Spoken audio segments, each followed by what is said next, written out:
വാപ്പയൊക്കെ പാടിക്കൊണ്ടിരുന്ന മിക്കവാറും ബാബുക്കയുടെ ഒക്കെ പാട്ടായിരിക്കും അല്ലേ? പണ്ടത്തെ പഴയ പാട്ടുകൾ, ഒരുപാട് പാട്ടുകൾ.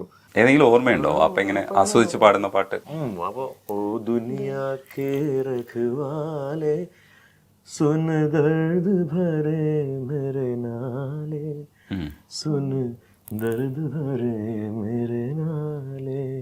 ഇത് അപ്പൊ പണ്ട് ലൈറ്റ് ഇന്റർ യൂണിവേഴ്സിറ്റിയിലേക്ക് ഫസ്റ്റ് അന്ന് സിനിമാ പാട്ടൊക്കെ പാടാം കോളേജിൽ ഫസ്റ്റ് അടിച്ച പാട്ടുകളാണ്. അപ്പൊ ഇങ്ങനെ ഇരുന്ന് പാടും, ഒരു 5 വിളി ഉണ്ടല്ലോ ലാസ്റ്റത്തെ രഘുവാല എന്നൊക്കെ ഉള്ള, അതൊക്കെ വാപ്പ ഇരുന്ന് പാടും. എപ്പോഴും വീട്ടിൽ പാട്ട് തന്നെയാണ്.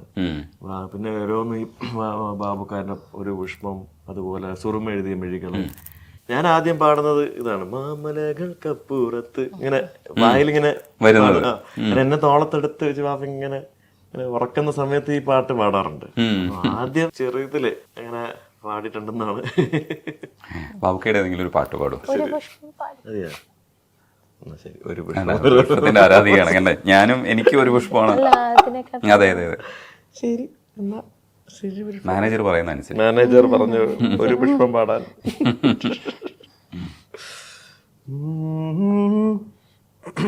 നിഷ്കളങ്ക മുഖമായിട്ടിരിക്കുന്ന ക്രൂരയായ മാനേജറാണല്ലേ? ഒരു പുഷ്പം പാടിയാ മതി എന്നാണ് പറഞ്ഞത്. ഒരു പുഷ്പം പാടിയാ മതി, അതത്രേ ഉള്ളൂ എന്നല്ലേ പറഞ്ഞു. പാവം പേടിച്ചനുസരിക്കുന്നുണ്ടോ? പാവൊന്നുമല്ല അല്ലേ? അല്ല, നജീബ് പാവമാണോന്ന് ചോദിച്ചത്. ഇക്ക പാവാണ്, പക്ഷെ ദേഷ്യമൊക്കെ പിടിക്കും.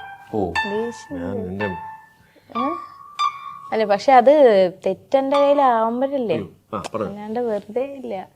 നേരത്തെ പറഞ്ഞില്ലേ ഞാൻ വലിയ തെറ്റൊക്കെ ചെയ്യും, അതുകൊണ്ട് എല്ലാവരുടെയും കയ്യിലില്ലേ ചേട്ടാ കൊറേയൊക്കെ കുഞ്ഞു കുഞ്ഞു പ്രശ്നങ്ങളും തെറ്റുകളൊക്കെ. നമ്മളാരും അത്ര പെർഫെക്റ്റ് അല്ലല്ലോ.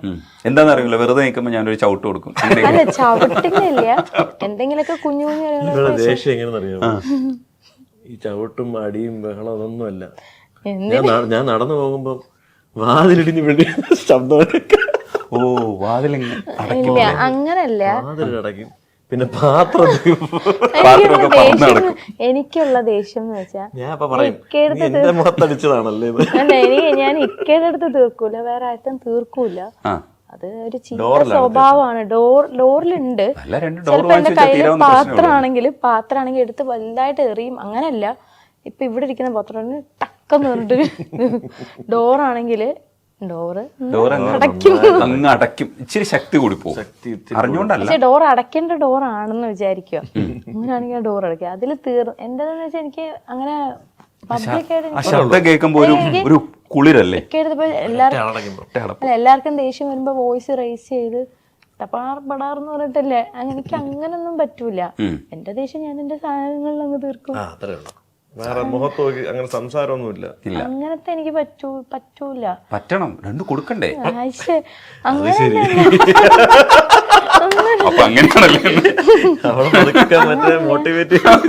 എനിക്കിപ്പോ ബാക്കിയുള്ളവരുടെ അടുത്താണെങ്കിൽ പോലും ഇപ്പൊ എന്തെങ്കിലുമൊക്കെ നമുക്ക് ഒരു വിഷമോ പ്രശ്നമോ വന്നു കഴിഞ്ഞാൽ അതവിടെ അങ്ങ് തീർക്കും എന്ന് വെച്ചാൽ ഞാൻ ചിലത് ഒന്നുകിൽ സ്വന്തം കരയും. കുറെയൊക്കെ ഇക്കയുടെ കൂടെ ചേർന്നതിന് ശേഷം കിട്ടിയൊരു സ്വഭാവമാണ്. എല്ലാരും വിചാരിക്കും ഇക്കയെടുത്തു നിന്നാണോ ഇത് പഠിച്ചതെന്ന്. അങ്ങനല്ല, ഞാൻ ഇങ്ങനത്തെ ഒരു ഇതല്ല. പെട്ടെന്ന് ഒന്ന് പറഞ്ഞ രണ്ടിന് കരയുന്നൊക്കെ ഒരാളായിരുന്നു. പക്ഷെ കുറച്ചൊക്കെ ഒന്ന് തിരിച്ച് അങ്ങനെ വെച്ചാൽ ചില സ്ഥലങ്ങളിൽ നമ്മൾ അറിയാണ്ടെങ്കിലും പറഞ്ഞു പോകണം, അല്ലെങ്കിൽ അവര് നമ്മളെ ഭയങ്കരമായിട്ട് ഇതാക്കും. അങ്ങനെ ഇക്കയെടുത്തു നിന്നാണ് കുറച്ചെങ്കിലും പഠിച്ചത്.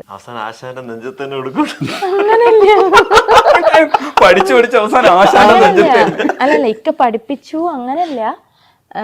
ഇപ്പം ഓരോ സിറ്റുവേഷൻ ഞാൻ വീട്ടിൽ വന്ന് പറയൂലോ, വേറെ ആരും എനിക്കില്ലല്ലോ പറയാൻ വേണ്ടിട്ട്. വീട്ടിൽ പറയുന്ന സമയത്ത് ഒരു ഫ്രണ്ട് അങ്ങനത്തെ ഒന്നുമില്ല, എല്ലാം ഇപ്പൊ ഇക്ക തന്നെ. ഒറ്റ മോളാണ് വീട്ടില്. അപ്പൊ അതുകൊണ്ട് ഇവക്ക് ഈ പറഞ്ഞ പോലെ ഭയങ്കര എന്ത് പറഞ്ഞാലും വേറെ രീതിയിൽ ചിലപ്പോ എടുക്കുന്നുണ്ടോ, ഏത് രീതി എടുക്കണമെന്ന് അറിയില്ല. ഭയങ്കര ഈ കരച്ചിലും പെട്ടെന്ന് വരും, ഭയങ്കര ഫീലിങ്സും ഇങ്ങനെ ആയിട്ട് ഇമോഷണൽ ആവും. ഇപ്പം ഈ കടലിൽ ഇപ്പൊ നടുക്കടലിൽ വീണ് അവിടെ കിടക്കും, നമ്മള് പിന്നെ കയറൊക്കെ ഇട്ട് അങ്ങനെ ഇക്ക സപ്പോർട്ട് ചെയ്തിട്ട് പല കാര്യങ്ങളിൽ നിന്നും എനിക്ക് റിക്കവർ ചെയ്ത് വരാൻ പറ്റിയിട്ടുണ്ട്. പക്ഷെ അത് ഇക്കയുടെ സപ്പോർട്ട് ഉള്ളതുകൊണ്ട് തന്നെ. പക്ഷെ വേറെ ആരെങ്കിലും ആയിരുന്നെങ്കിൽ ചിലപ്പോ ഇങ്ങനെ ആയിരിക്കൂല എന്റെ അടുത്ത് നിൽക്കുന്ന രീതി. എല്ലാരും നമ്മളെ ചിലപ്പം സഹിച്ചു എന്ന് വരത്തില്ല. അല്ല അത് ഓക്കെ ഇങ്ങനെ വൈൻഡപ്പ് ചെയ്യാം. ഇല്ല അല്ലല്ല ശരിയാണ്, കറക്റ്റാണ് വാക്ക് കറക്റ്റാണ്. ഒരു കാര്യം ഇല്ലല്ലേ അല്ലല്ല പ്രശ്നമൊന്നും വന്നില്ല, ഒരു കാര്യം മാത്രം പറഞ്ഞില്ല. അപ്പൊ ഇക്ക തന്നെ പ്രശ്നം ഉണ്ടാക്കുമ്പോഴാണ് നമ്മൾ ഈ ഡോറിലും പാത്രത്തിലും ഒക്കെ തീർന്നത്. അല്ലല്ല ഇക്കല്ല. അവിടെയും ഞാനിപ്പോ എന്തെങ്കിലും പ്രശ്നം, ഇപ്പം കുഞ്ഞിന്റെ ആവട്ടെ, എന്തെങ്കിലും ഫാമിലിയുടെ എന്തെങ്കിലുമൊക്കെ നമ്മൾ നമ്മളിങ്ങനെ നോർമലി ടോക്ക് വരുന്ന സമയത്ത് ഞാൻ സമ്മതിച്ചു കൊടുക്കൂല.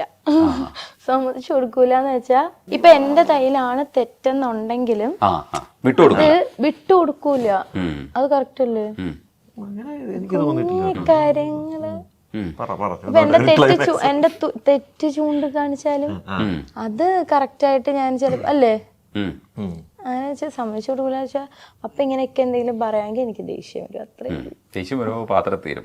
കുഴപ്പമില്ല, 2 പാത്രം നമുക്ക് പുതുതായി വാങ്ങിക്കാവുന്നതേ ഉള്ളൂ. ഹാംഫുൾ ഒന്നും അല്ല, പാത്രമല്ലേ, ജീവിയൊന്നും അല്ലല്ലോ. കുഴപ്പമില്ല, അങ്ങനെയൊന്നുമില്ല. വലിയ ചെറിയ പാട്ട് വെയിറ്റ് ചെയ്യുന്നുണ്ട്, നമുക്ക് പാട്ട് കഴിഞ്ഞിട്ട് ബാക്കി കഥ പറയാം. തുടങ്ങുന്ന ഒരു മുറി മാത്രം തുറക്കാതെ അതിലാണ്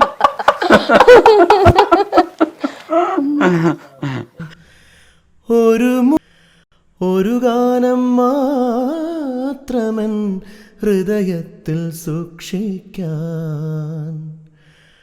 ഒടുവിൽ നീ എത്തുമ്പോൾ ചെവിയിൽ മൂളാൻ. ഇത് നമ്മുടെ ദേശീയഗാനം കൂടിയാണ്. ഇത് എല്ലാവരും പാടുമ്പോഴത്തേക്കും അവരവരുടേതായ സ്റ്റൈലും രസത്തിലുമാണ് പാടുന്നത്. ഈ സ്വന്തമായിട്ട് ഇത് പാടി ആസ്വദിക്കുന്ന ഒരുപാട് മനുഷ്യന്മാരെ ഞാൻ കണ്ടിട്ടുണ്ട്. അത് അവരങ്ങനെ ആസ്വദിക്കുന്നത് കാണാൻ കൂടുതൽ ഇഷ്ടം. കാരണം ഇംപ്രവൈസേഷൻ ഇങ്ങനെ വരുത്തി എനിക്കത് ഭയങ്കര ഇഷ്ടമാണ്. കുറച്ചുകൂടി ട്രെൻഡിങ്ങിലായില്ലേ? അതെ, പണ്ട് ഈ പറഞ്ഞ പോലെ അതുപോലെ പാടുക, അതുപോലെ. പക്ഷെ ഇപ്പൊ കുറച്ചിട്ടൊക്കെ ഇപ്പം സോഷ്യൽ മീഡിയാസ് ഒക്കെ വന്നതിന് ശേഷം ഒരുപാട് കവർ സോങ്സ് അല്ലേ, ഇതിനൊരു 10-15 കവർ കാണാം. ഒരു പുഷ്പമൊക്കെ